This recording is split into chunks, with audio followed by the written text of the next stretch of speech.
I'm not an expert in Islam. I'll just be sharing what I was taught from my teacher, Professor Syed Muhammad Nakib Al-Abbas and Professor Muhammad Noor on the subject matter. So what is Islam?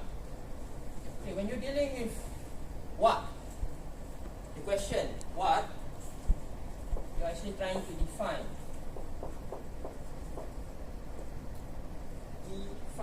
what Islam is. Okay, when we define something, what do we actually mean by that? Define something. Let's just say to define a human being. So what question are we actually trying to ask here? So to define something is to actually to make something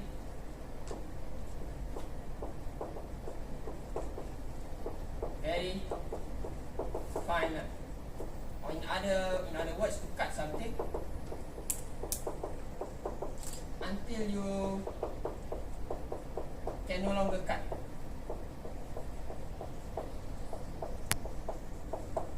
Isn't it? Because when you say you want to cincang, to cut something, right? When you say to make something fine, means you can no longer cut it anymore.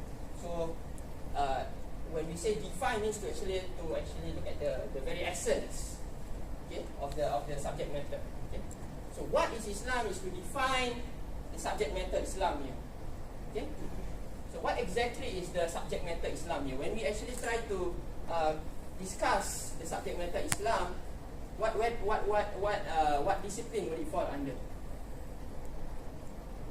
What do you think? Is it history, mathematics, physics? Can we discuss the physics concept of Islam? Or sociology? Or anthropology?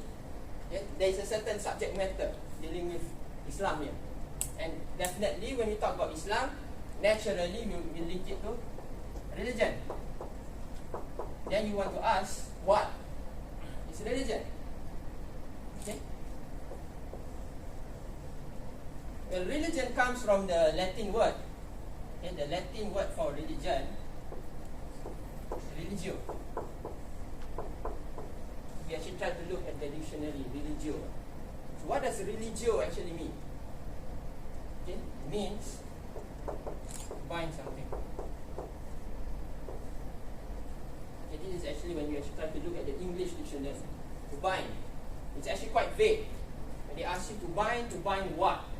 That's the reason why when the reason why the Western men, when they conceive religion, they want to free themselves of religion because they think that religion is something that's very binding, something that obstructs your freedom. Okay, they want freedom, so they want to be free from religion in order for them to progress, in order for them to develop, in order for them to actually move forward. They need to free themselves from this binding called religion. So this is actually the natural metaphysical consequence of the word here, religion. Okay, but how do you think that the Muslims actually conceive religion as? Is it something that's binding as well? Or is it something else? I wish it's more interactive lah. Macam cakap seorang-seorang kan. Because this is not Misteri Jam 12, I'm not talking. Radio. So what do you think? When we actually talk about religion, the Muslims, when they actually try to understand religion, do you think that they have some difference, or is it exactly the same? What is it?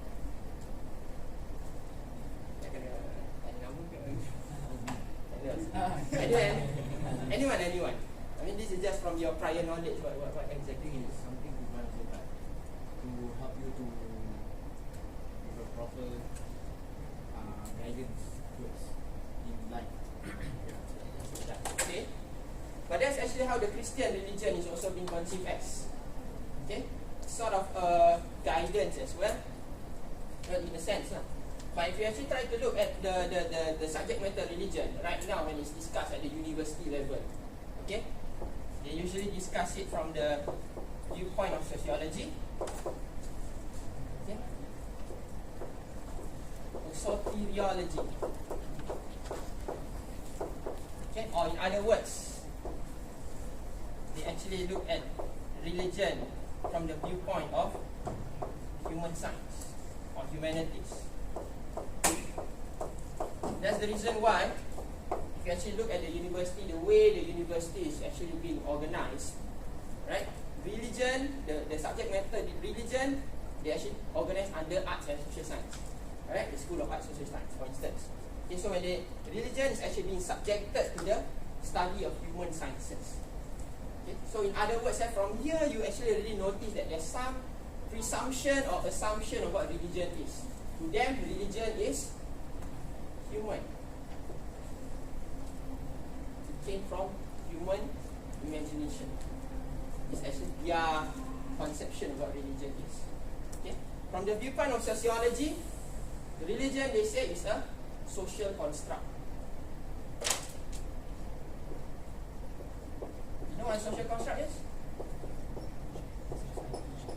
Something that is being constructed by society. Okay? Dibuat-buat. Masyarakat yang buat-buat. Okay? Because masyarakat dulu, okay, according to them, if you actually try to look at their their history, they actually try to define history according to different periods. Okay? For instance, the first period, they call it the classical period. This is the history of Western civilization.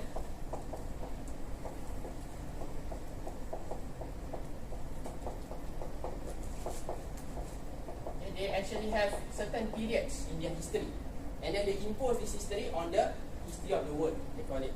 Okay, but it's actually in essence their history, not our history. Okay? So history of Western civilization, first they call it the classical period.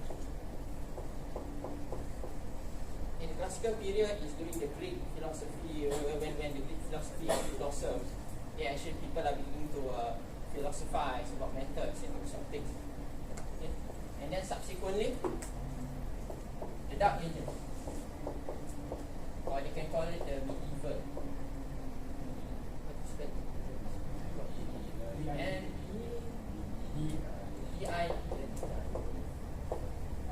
okay, Dark Ages, followed by Renaissance, and then the Enlightenment period, and then finally the Industrial. Okay, usually this 3, 4, 5 you can lump it under the modern age. Okay?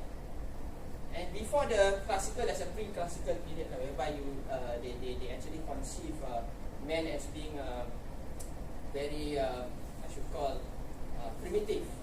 Okay, so religion is usually associated with primitive thinking, right? Because it actually is constructed by society. And society at that point of time was not able to reason out things. Okay, they were not able to reason out things, and then suddenly you have the classical age whereby there's philosophy, people start to think, people start to question, but then eventually they fall into what they call the Dark Ages. When is this Dark Ages? Who was in power during the Dark Ages? The church.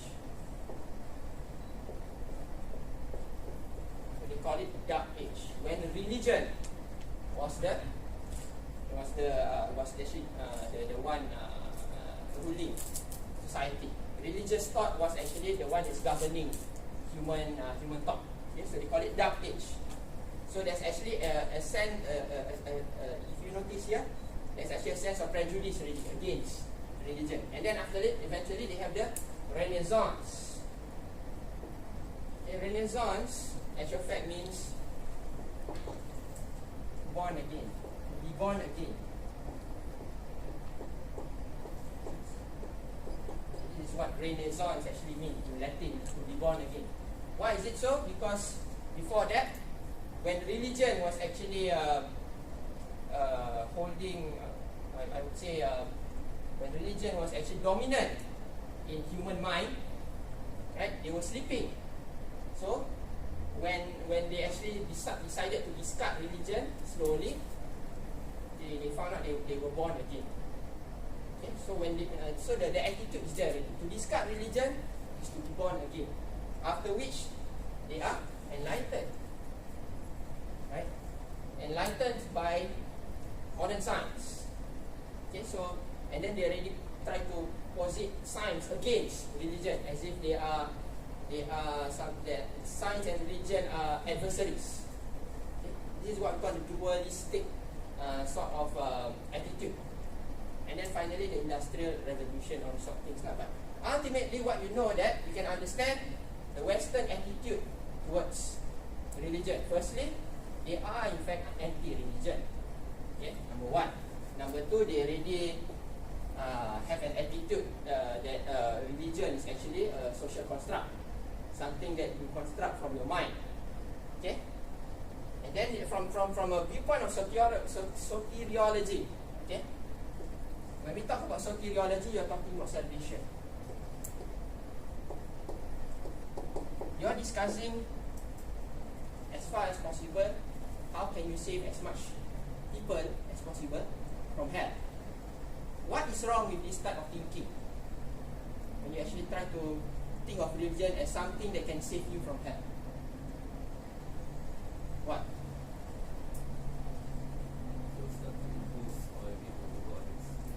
That is one of the consequences. Okay, but another, when you talk about, when you think of God as something that will put you in hellfire unless you have religion, what are you actually trying to paint?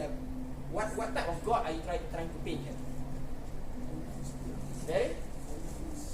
Very tyrant. Yes, you're talking about tyrant God. Okay, when we actually discuss religion from just the aspect of salvation, we are actually talking about tyrant God. And this is actually the Christian concept. It's actually a Christian concept. Because according to the Christians, or the Christian religion, human beings, when they are born into this world, they already have the original sin. Okay? Meaning to say, they even before they actually do anything, they are already meant to be in hell. Unless you believe in Jesus Christ. It's actually the attitude of the Christian religion. Okay? So, in fact, the conception of Christian religion is also affecting our way of understanding what religion is. Okay? So, what exactly is Islam then? Is Islam a religion as how religion is being conceived in the West, or is it something else? This is actually the subject matter that we are dealing with today. Okay? So find the questions here. I hope this is quite clear to you that when we talk about religion, usually from the Western perspective, you're talking about it as a social construct, being subjected under the human sciences, having a certain Christian concept of God and nature of man, having a certain concept of rejecting religion in order for human beings to actually progress. Okay, because to them, kalau orang beragama ni, bagi dia mundur lah. Okay, this is orang agama.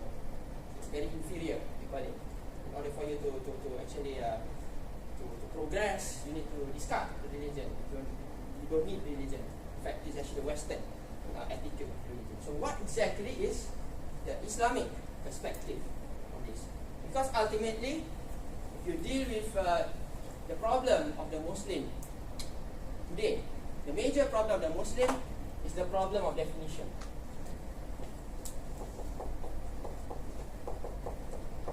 Because we have the Western definition of things, we also have our own. And I'm not saying that in everything, in every aspect, Western definition is wrong. Okay, there are certain aspects or certain elements within the Western civilization or the Western definition of things we can accept. Okay? But at the same time, there are certain fundamental differences between how the Western man conceives the world and how a Muslim should conceive the world. It is something we need to actually be clear about here, right? At this moment here. So we're actually talking about clash of definitions. Okay? When there was this writer, Samuel Huntington.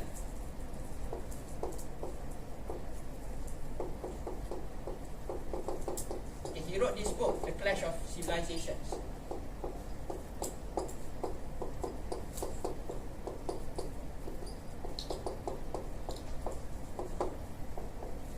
There was this book with this title, Clash of Civilization.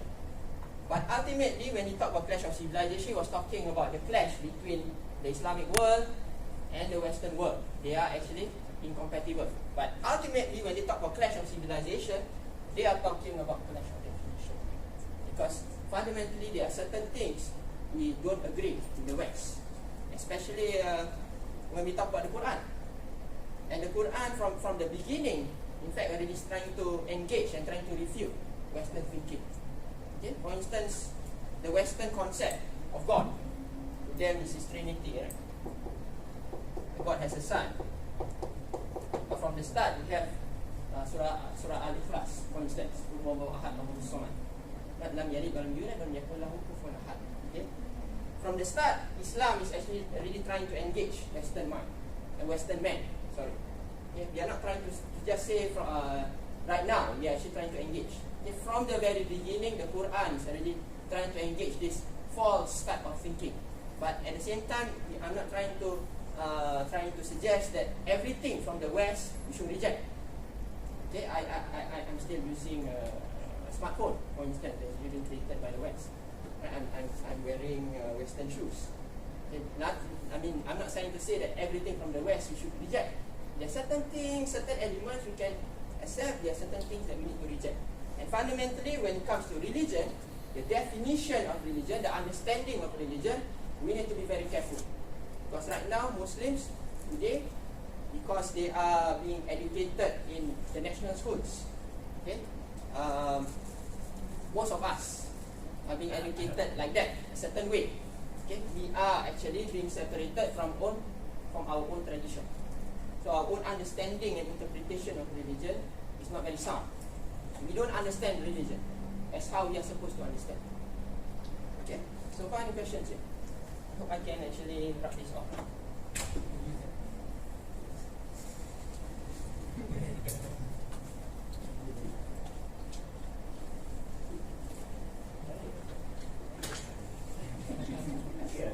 So this is actually the Western concept of religion. How about the Muslims?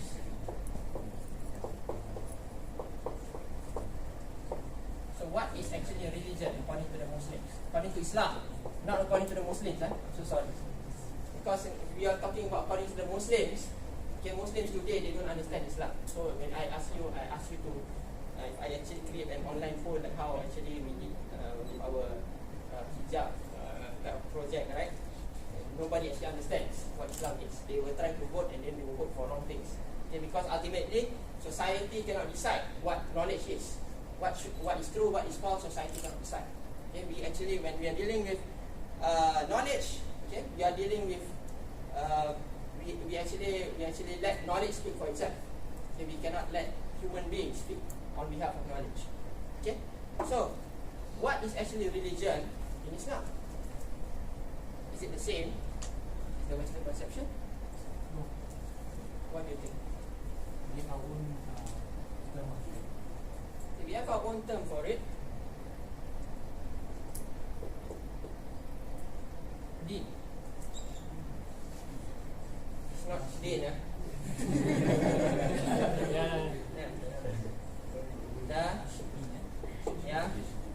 Nun. Din. Okay? I'm just trying to separate this out now. Okay? Din. It's actually what religion is in Arabic. And we also still use the same word. I think in Malay also we use the same word. Although we generally use the word agama, but agama is more general. When we talk about din, we are only talking about Islam. Because according to us, or according to the Quran, all other religions are not really religions. They are only social constructs. And how the West actually perceive all religions to be social constructs. But to us, right, all other religions are social constructs except for Islam. Okay? Because when you talk about Islam, we are talking about religion that is being revealed by Allah SWT. Right? So what is actually the essence of deen here? Okay, there is this scholar of Islam, Ibn Manzur. Right? He actually wrote this dictionary. called Lisan al-Arab. Okay, so we are actually referring to our own dictionary. We are not talking about religion and then we try to look at the Oxford or Cambridge dictionary. We are looking at our own sources. Okay, so I'm looking at this source here, Lisan al-Arab. So when we talk about religion or deen, okay, according to the Lisan al-Arab, and this Ibn Manzur here is actually a very brilliant person. Just a short. I'm not so sure when he died, but his own Lisan al-Arab here, I think it's 24 or 26 volumes. I think it's 26. You can imagine one person writing 26 volumes worth of dictionary. One person. And you look at how the Oxford scholars, when they actually try to compile a dictionary, they have to actually gather a lot of people just to compile a pocket dictionary of Oxford. Just one and that. When we are talking about ulama, yeah, one person is able to write 26 volumes. And that's how far we are as compared to them. So we need to feel very humble by this type of brilliant geniuses. Okay, so 26 volumes of Lisan al-Arab, he was actually talking about deen. Okay? So when we talk about deen, the essence of deen, at the end of the day,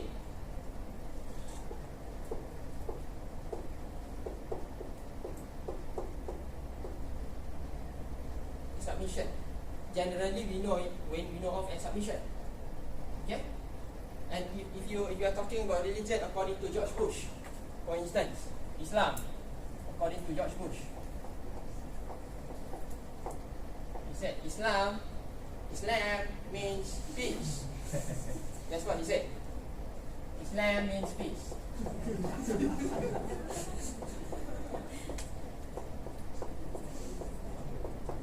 Okay? Islam. This is what according to George Bush. Okay?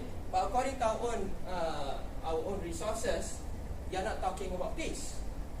We are talking about submission. Because according to the Arabic, if you are actually trying to look at the Arabic language, we are not looking at salam. We are talking about aslam, not salam. Salam means peace, yes, correct. That's why we say salam, right? Peace. Okay? That's actually peace, huh? Okay? So when we look at the Arabic language,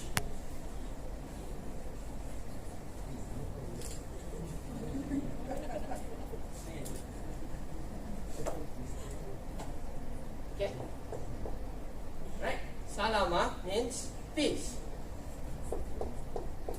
But we are not looking at salama. We are looking at aslama, which means submission.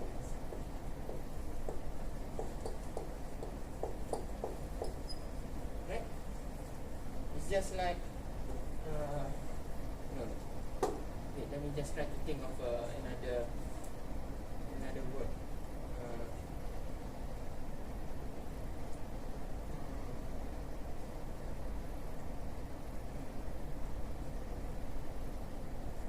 Never mind. Okay, just need to know the difference between salama and aslama. And Islam does not come from salam. In fact, although yes, ultimately there is some connection between salama and aslama, definitely. But we talk about the direct link, right, of Islam. Okay, the word Islam. Okay, Islam is in fact derived from this wazn. They call it wazn in Arabic, or this arrangement of letters, aslama. Okay, so we have Islam.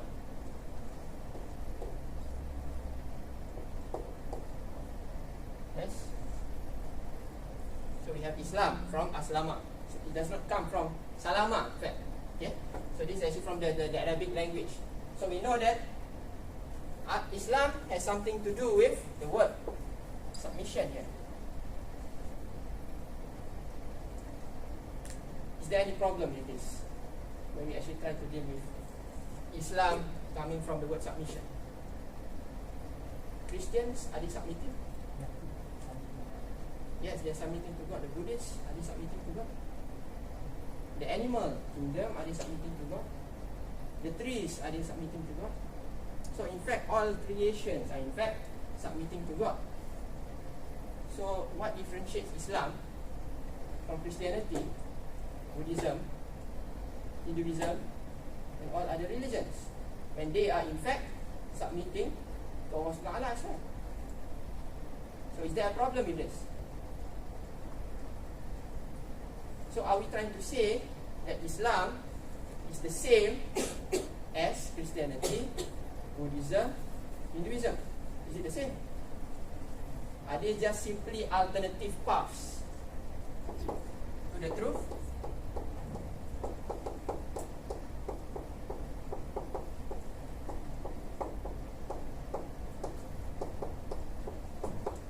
Or alternative ways of submission? So when we are actually talking about Christianity, is it just simply an alternative way of submitting? Is there a problem with this statement? Anyone?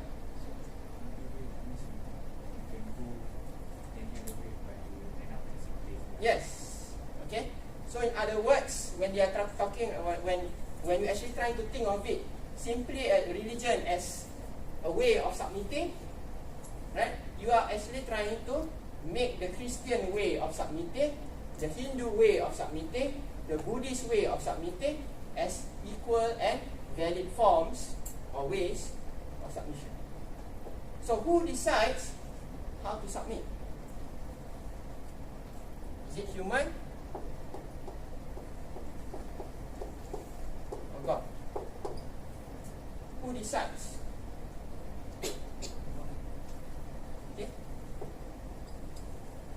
Because in the West, there are people actually trying to think of it as they are simply alternative ways of submission. So in other words, you pray Friday prayers. As I say, Friday prayers, go to the mosque. On Sunday, you can go to church.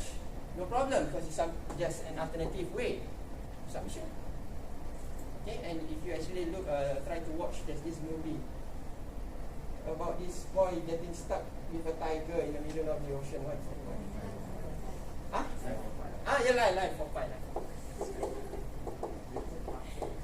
Yes, they're talking about Richard Parker, the tiger, right? Richard Parker, the tiger, and he was actually the story. If you actually try to watch the story, this is actually the idea that they're trying to introduce here. Okay, that Islam, Hinduism, Buddhism are just ways of submitting. Eventually, okay, when we talk about Hinduism, Buddhism, okay, Christianity, and then finally Islam, they are just simply alternative ways of submitting God. This is what their idea is. They are trying to propagate it. And this is what we know of as religious pluralism. Okay? To be plural means to be accepting, right, of all other forms of religion. To them, there is no superior way of submitting to God. Everybody is submitting to God, but in their different ways. Okay? So the Christian betul, Buddhist pun betul, Hindu pun betul, Islam pun betul. This is actually their attitude. And this is very dangerous. Because at the end of the day, this is actually in contradiction with the Quranic verse, or the verse in the Quran, Inna Dina Inna Islam. Right? Verily, the religion of God is Islam. And this is what Allah SWT actually mentions. So how is it that Hinduism, Buddhism, and Christianity are also simply alternative ways of submitting? You understand? Okay? Because to them, these are all equally valid. Why? Because it is the human that decides how to submit. Okay? other words, they are trying to say that, you know, at the end of the day, if I want to pray as in how the Muslims pray, or if I just want to do push-ups, right? Push-ups as a way of submitting to God, or if I want to do 2.4, if I just want to run 2.4 kilometer, right? Around the Kaabah, for instance, 2.4 kilometer around the Kaabah, I need to run within the timing of 12 minutes and 30 seconds, right? That is my way of submitting to Allah Ta'ala, right? So God, you must accept. So in other words, you are forcing God, when in fact it is God who actually decide how the human beings should submit to Him. Okay, but as we know of, for the Western civilization, okay, because they are affected by this ideology known as humanism, okay, it is the human that decides everything.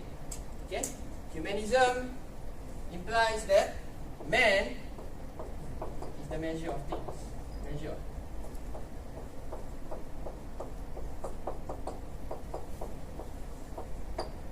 Okay? Man is the measure of things. Humanism. I'd like to add something here. It's not man, because you cannot decide. Actually, Malays cannot decide. Western men. Okay? To them, whenever non-Western people talk about things that are highly intellectual, okay, to them it is actually inferior compared to how the scholars in Cambridge, in Oxford, in Harvard, all these sort of places, when they talk about certain things, okay, they are correct. But whenever a non-Western person actually talks about the same thing, okay, to them is copying. If they are actually the same like them, if it's wrong, if it's opposing their view, to them is inferior or wrong, totally wrong. So Western man is the measure of all things. This is what they say. Okay, but to us, when we talk about Aslama and then eventually Islam, we are talking about submitting to God, submission to Allah as how He wants to be submitted.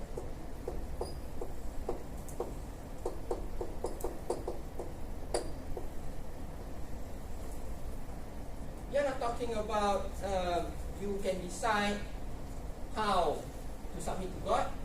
It is God that decides how He wants to be submitted.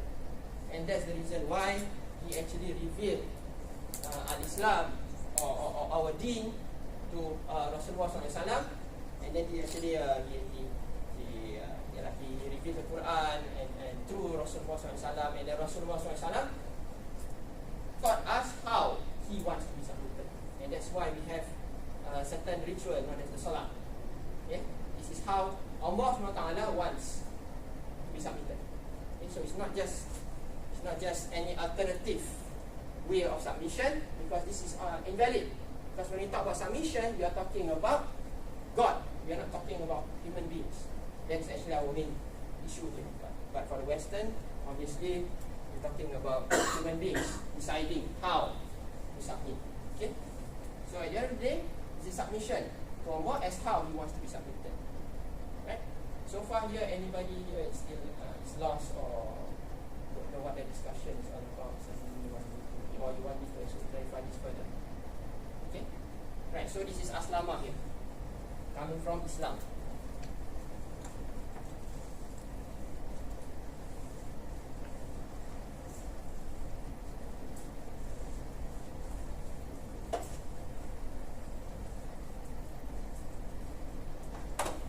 Okay, and this is actually the discussion does not stop here. Okay, submission to Allah is how He wants to be submitted, because deen is not just that. Okay, deen in essence, right? The word deen. I will not go to the very specific Arabic terms, right? Okay, it means that utang. So he's got a tai long there. Oh, see a bank.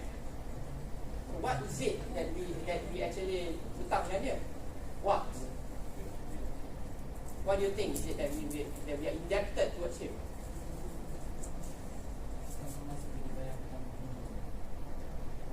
That's very